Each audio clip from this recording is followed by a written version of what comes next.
Herbal oil செய்யறதுக்கு தேவையான பொருட்கள் எல்லாத்தையும் நம்ம ஒவ்வொன்றா பார்த்துடலாம்.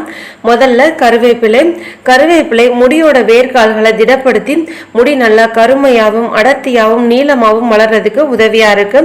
அடுத்ததா வேப்பிலை நம்ம தலையில ஏற்படக்கூடிய பேன், ஈறு, பொடுகு, ஃபங்கல் இன்ஃபெக்ஷன், அரிப்பு இது மாதிரி அனைத்து பிரச்சனைகள்ல இருந்து பாதுகாக்கிறதுக்கு உதவியா இருக்கும். அடுத்ததா முருங்கைக்கீரை எடுத்திருக்கேங்க.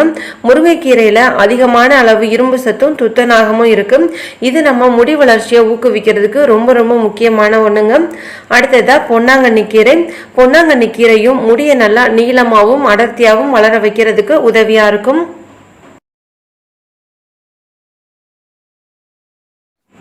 அடுத்ததா மருதாணி இளநரை மற்றும் நரைமுடி பிரச்சனையை சரி பண்றதுக்கு உதவியா இருக்கும்.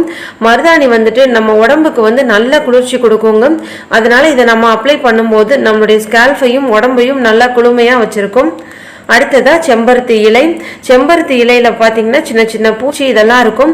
அதனால நீங்க எண்ணெயில சேர்க்கறதுக்கு முன்னாடி நல்லா கழுவி காய வச்சு எடுத்து வச்சுக்கோங்க. இந்த செம்பருத்தி இலையும் இளநரை, பொடுகு மற்றும் தலையில ஏற்படக்கூடிய அரிப்பு சார்ந்த பிரச்சனைகள் எல்லாத்தையும் சரி பண்றதுக்கு உதவியா இருக்கும்.